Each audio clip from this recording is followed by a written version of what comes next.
मैं इमरान खान हूँ। नादरीन, आज फिर एक मरतबा अडयाला जेल के बाहर इमरान खान साहब की मुलाकात ना करवाने का दिन है।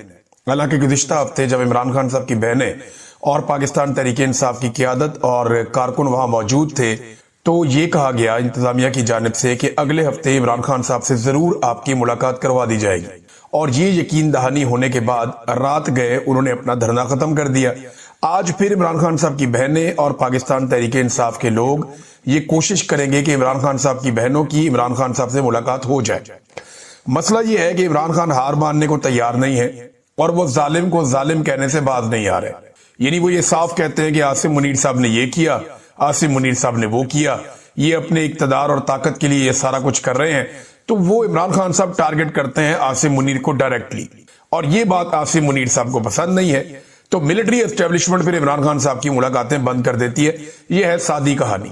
अब इसमें इंतजामिया को इस्तेमाल किया जाता है, पुलिस को इस्तेमाल किया जाता है, जेल के अमले को इस्तेमाल किया जाता है और ताकत का इस्तेमाल किया जाता है कि मुलाकात ना करवाई जाए। तो इमरान खान साहब की बहनों ने ये 2 हफ्ते पहले कहा था कि 10,000 लोग तो हमारे साथ जाएं कम से कम अडयाला जेल के बाहर, ताकि हुकूमत के ऊपर दबाव हो। अब कराची में तो बहुत बड़े पैमाने पर लोग निकल आए, हैदराबाद में भी निकल आए। क्या यहां पंजाब से इतने बड़े पैमाने पे लोग निकलेंगे और निकलकर अडयाला जेल जाएंगे? तो आज के दिन ये पाकिस्तान तहरीक इंसाफ का एक मरतबा फिर इम्तिहान है। खास तौर पे जो पंजाब से अरकान असम्बली है पाकिस्तान तहरीक इंसाफ के, उनका, और जो ओहदेदारान है पाकिस्तान तहरीक इंसाफ का, उनका। लोग तो आ जाते हैं लेकिन अरकान असम्बली का आना जरूरी है। खैबर पख्तूनख्वा से भी अरकान असम्बली को आना चाहिए। इमरान खान साहब की बहनों का देखे पॉलिटिक्स में तो इंटरेस्ट है ही नहीं, उनका वो काम ही नहीं है। जब इमरान खान वजीर आजम था, जब इमरान खान के पास इतना बड़ा ओहदा था, तब उन्होंने कोई पॉलिटिक्स नहीं की, कोई मुदाखलत नहीं की, कोई फायदे शायदे उन्होंने नहीं उठाए। ये सारा पाकिस्तान जानता है, वरना आज वो भी जेलों में होते। यानी वो तो जेलों में डालने का तो बहाना ही चाहिए ना। अगर इतनी सी चीज भी मिल जाती तो जेलों में डाल देते। तो उन्होंने कोई ना सियासत पहले की है तो ना आइंदा कर दी। उनका मामला अपने भाई तक है। इमरान खान साहब कोई कॉल दे देते हैं तो वो एहतजाज करने आ जाती है, या इमरान खान साहब से मुलाकात के लिए वो अडयाला जेल जरूर पहुंचती है। इमरान खान साहब की एक बहन है नौरीन खानम साहिबा, उन्होंने इस हवाले से एक स्टेटमेंट भी जारी किया है और अपने जाती ट्विटर हैंडल से उन्होंने जारी किया है। ये हसन नियाजी की वालदा भी है। उन्होंने कहा गुज़िश्ता 3 माह से इमरान खान को मुकम्मल कैद तन्हाई में रखा गया है। तन्हाई में कैद रखना न सिर्फ पाकिस्तान के आइन और कवानीन के तहत गैर कानूनी है, बल्कि ये बुनियादी इंसानी हुकूक की भी खुली और संगीन खिलाफ वर्जी है। बैनुल-अक़वामी कानून के मुताबिक तन्हाई में कैद को वाज़े तौर पर तशद्दुद की एक शक्ल करार दिया गया है। इसके बावजूद इमरान खान को उनके इंतहाई बुनियादी और कानूनी हुकूक से भी महरूम रखा जा रहा है। कानून के तहत हर मंगल को 6 अहले खाना और 6 वकला को इमरान खान से मुलाकात का हक हासिल है। ये उनका आईनी और कानूनी हक है। अदालत ने ऑर्डर भी दिया हुआ है। कल बरोज मंगल यानी आज के दिन में दोपहर 1 बजे आपसे अपील है कि अडयाला जेल के बाहर खत्म कुरान में हमारे साथ शामिल हो, जिसके बाद नमाज असर के बाद इज्तिमाई दुआ की जाएगी। ये दुआ इमरान खान, बुशरा बीबी और उन तमाम अफराद की रिहाई के लिए है जो अब भी गैर कानूनी और जालिमाना कैद का सामना कर रहे हैं। पाकिस्तान भर और दुनिया भर के तमाम बाशऊर अफराद से पाकिस्तानी वक्त के मुताबिक 3:30 पर इज्तिमाई दुआ में शरीक होकर जुल्म के खिलाफ और इंसाफ के हक में अपनी आवाज बुलंद करने की उन्होंने इस्तदा की है। तो जनाब, ये इमरान खान साहब की बहन का स्टेटमेंट है। देखते हैं आज पाकिस्तान तहरीक इंसाफ के लोग या इमरान खान साहब के फॉलोअर्स कितनी बड़ी तादाद में अडयाला जेल के बाहर पहुंचते हैं। पंजाब में फसाइयत बहुत ज्यादा है, जुल्म बहुत ज्यादा है, लोगों को बहुत ही मारा है इन्होंने। अडयाला के बाहर से अब तक सैकड़ों गिरफ्तारियां हो चुकी हैं। सिर्फ रावलपिंडी डिवीजन में हजारों गिरफ्तारियां हो चुकी हैं। तो लोगों के लिए बड़ा मुश्किल होता है, लेकिन इसके बावजूद लोग निकल कर आ जाते हैं। तो आज हम देखेंगे और फिर शाम को आपको बताएंगे कि क्या सूरत हाल वहां पे बनी है। दूसरा नाजरीन, सारे के सारे तज्जियाकार और हुकूमती अरकान ये रल मिल के सारे सुहेल अफरीदी को पै गए। इससे एक बात तो साबित हुई, तो कराची में सुहेल अफरीदी ने जो भी किया अपने साथियों के साथ मिलकर, या कराची ने जिस किस्म का रिस्पॉन्ड किया है, उसने हुकूमत की और हुकूमत को चलाने वालों की और उनके हैंडलर्स की नींदें हराम की है। तो मैंने आपको जैसे कि कल बताया था कि इन्होंने एक मीटिंग की फौरी तौर पर, और मीटिंग में तय किया कि सुहेल अफरीदी को दीवार से लगाया जाए, कराची की उनकी कामयाबी को बिल्कुल कामयाबी ना बनने दिया जाए और नए इशू की तरफ मामला मोड़ा जाए।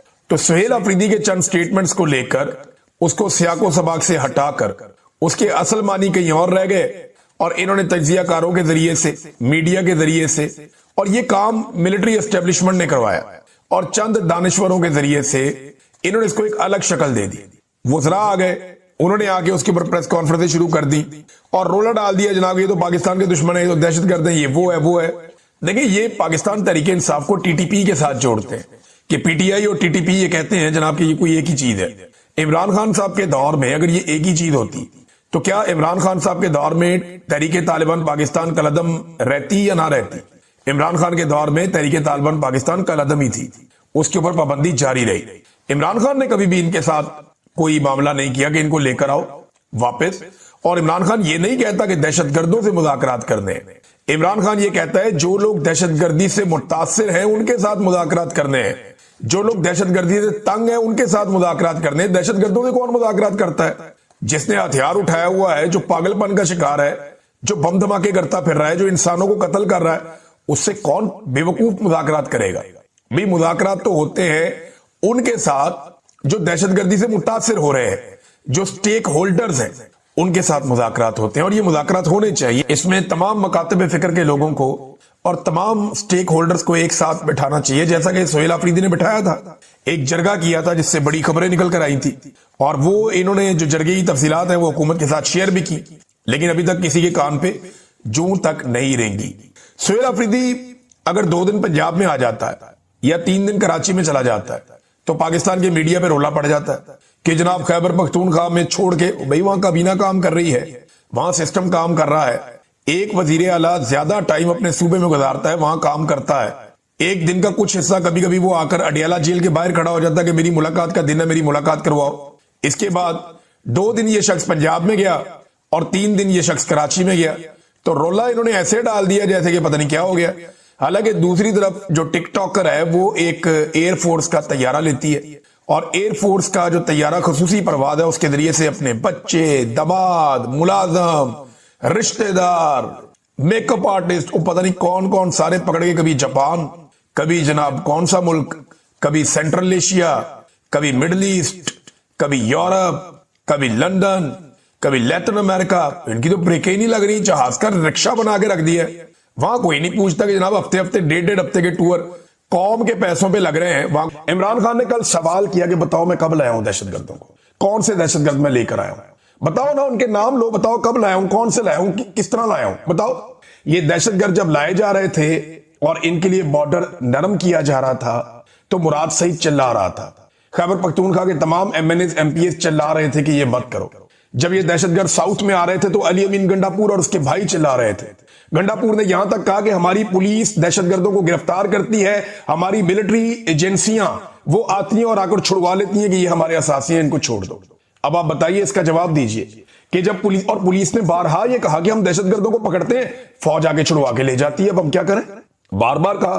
तो इन दहशतगर्दों को कौन लेकर आए? ये इल्जाम आप इमरान खान पे डाल के बरी जिम्मा नहीं हो सकते। और इमरान खान ने कभी नहीं कहा कि दहशतगर्दों से बातचीत करो, उसने मुतासरीन से बातचीत करने का कहा।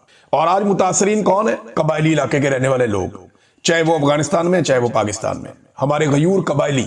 दूसरे मुतासरीन कौन है? अफगानिस्तान की हुकूमत और खैबर पख्तूनख्वा की हुकूमत। इन चारों से आप बात करें। इमरान खान ने कब कहा कि आप जाके किसी दहशतगर्द से बात करें या टीटीपी के लीडर को सामने बिठा के उससे बात करें? ये तो उसने कभी नहीं कहा। तो एक जगह आपकी कोई पॉलिसी है, दूसरी जगह आपकी कोई पॉलिसी है। एक और स्टेटमेंट देखें DGISPR का। इन्होंने कहा कि खैबर पख्तूनख्वा में जानबूझकर दहशतगर्दों और सहूलतकारों को जगह दी गई, खुमियाजा आवाम भुगत रहे हैं। किसने दी ये जगह? लेकिन इमरान खान पे आप ये इल्जाम लगाते हैं कि वो दहशतगर्दों को लेकर आए, तो ये पर्चा देना उसके ऊपर, फिर इसके अंदर उसको जेल के अंदर डाले ना। फिर आप ये कड़ियां चड़ियां क्या बेचती हैं? कभी घड़ी डाल देते हैं, कभी कहीं मुंह काला करवाते हैं, कभी कहीं मुंह काला करवाते हैं। और भाई इससे बड़ा तो जुर्म कोई नहीं हो सकता, इस पे डालो पर्चा, ये मुकदमा चलाओ।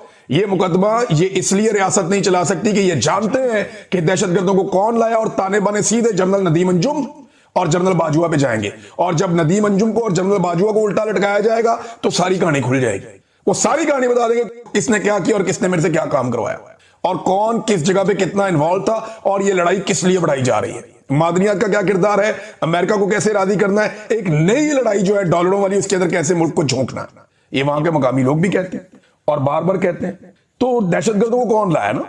अब ये नई आने वाली हुकूमत को भी दबाया DGISPR ने, उनको भी धमकाया। ये जरा आप स्टेटमेंट देखें। पख्तूनख्वा में जो दहशतगर्दी है इसके पीछे सियासी और मुजरिमाना गठजोड़ है, ये भी उन्होंने कहा। सियासी और मुजरिमाना गठजोड़ है।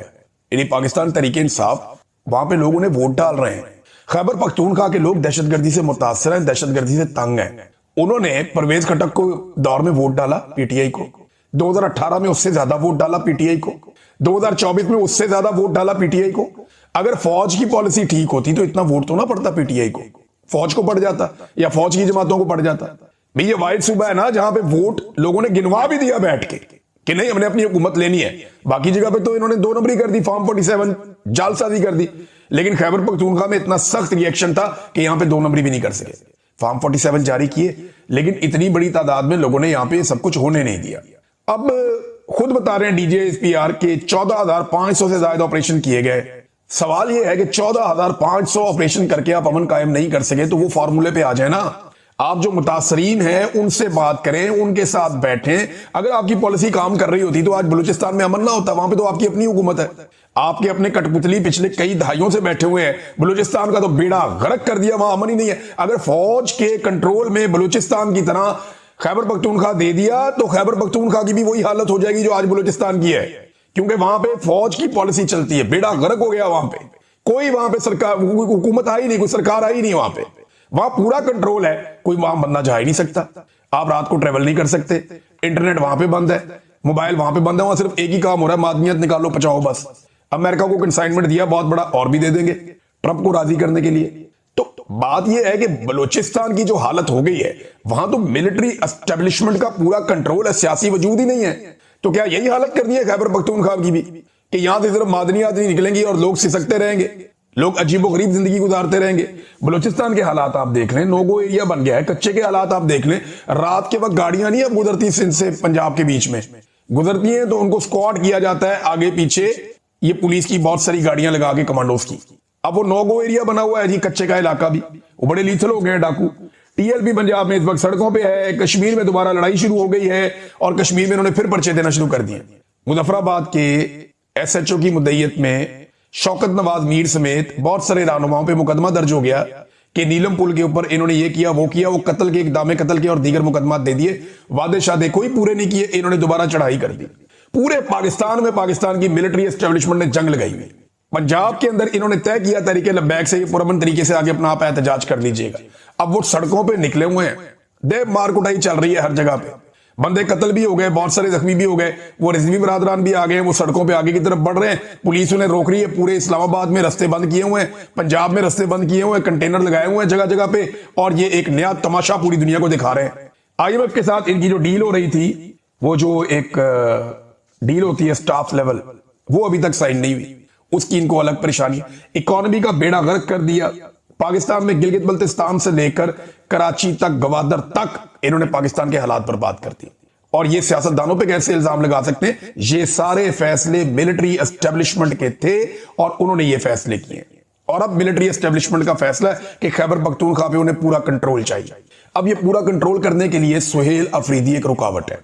पीटीआई के अंदर मुख्तलिफ लोगों को यकीन दिलाया जा रहा है कि तुम्हें वजीर आला बनवा देते हैं, तुम्हें बनवा देते हैं, कोई 10 बंदे इकट्ठे कर लो, 8 बंदे इकट्ठे कर लो, वो सारे लोग हाथ खड़े कर देते हैं। जनाब इमरान खान जब तक नहीं कहेगा हम कैसे बन सकते हैं, इमरान खान को मनाया जाए। इमरान खान को जाकर बात की, जनाब केपी में हुकूमत गिर जाएगी, सुहेल अफरीदी का नाम तब्दील करें। इमरान खान ने कहा गिराओ हुकूमत, नहीं तब्दील करता, साफ कहा उसने, वो नहीं मानता ये बात, वो कहता है हुकूमत गिरती है, गिरे, मैं सुहेल अफरीदी को भी तब्दील नहीं करता। सुहेल अफरीदी को बाकायदा ये कहा गया कि मिलो आके, उन्होंने कहा पहले इमरान खान से मिलूंगा फिर किसी और से, और इमरान खान की इजाजत से मिलूंगा, वैसे नहीं मिलूंगा। अब ये बंदा कैसे सूट हो सकता है एस्टेब्लिशमेंट को? गंडापुर तो जब मर्जी गायब होकर जिसको मर्जी मिल लेता था। सुहेल अफरीदी को जब पैगाम दिया गया कि आकर मिलो, को बातचीत करेंगे, रास्ता निकालें, उसने कहा जी पहले अपने लीडर इमरान खान से मिलूंगा, उसकी इजाजत मिलेगी तो फिर किसी और से मिलूंगा, वरना नहीं मिलूंगा। गंडापुर को यह करना चाहिए था, गंडापुर ने यह नहीं किया। लेकिन सुहेल अफरीदी की नामजदगी के बाद ये डीजीएसपीआर का वहां जाकर प्रेस कॉन्फ्रेंस करना, ये पैगाम है कि कुछ और कर दिया जाएगा, तो करके देख ले। खैबर पख्तूनख्वा में एस्टेब्लिशमेंट की पॉलिसीज को इतने लित्तर पड़ने हैं कि इनकी पॉलिसी सूझ जाएगी, जो खैबर पख्तूनख्वा के अंदर लोगों ने करना है इनके साथ, और अभी कश्मीर के अंदर भी होना है, जीबी के अंदर भी होना है, पंजाब के अंदर लोग भरे बैठे हैं। सैलाबज़दा इलाकों में इमदाद के लिए बगैर सिक्योरिटी के ये लोग नहीं जा पाते। लोग इतने भरे हुए हैं और इतने तकलीफ में। कोई काम इनका सीधा नहीं हो रहा। जिसको ट्रंप को खुश कर रहे थे उसको नोबेल पीस प्राइज भी नहीं मिला। अंदाजा करें आप। वो ये तो ट्रंप को खुद समझ होनी चाहिए थी कि इनके ऊपर मनूसत आई हुई है। जो खुद ही मनूस हैं, जिनके ऊपर मनूसत आई हुई है, उनसे नॉमिनेट हो रहा है वो। नेतन्याहू भी हार गया, शहबाज शरीफ भी हार गया, दोनों पार्टनर हार गए। नेतन्याहू और शहबाज शरीफ की जो मुश्तरका ख्वाहिश थी वो पूरी नहीं हुई। डोनाल्ड ट्रंप को अमन का नोबेल पीस प्राइज नहीं मिल सकता। ये जो अमन का पीस प्राइज है ये मिल गया एक खातून को वेनेजुएला से, और ये नॉर्वेजियन नोबेल कमेटी ने एलामिया जारी कर दिया। उन पर इंतखाबात में हिस्सा लेने पर पाबंदी लगाई गई। जमात इलेक्शन जीती लेकिन उनके मैंडेट को नहीं माना गया। साथियों और कारकुनों के खिलाफ क्रैकडाउन किया गया।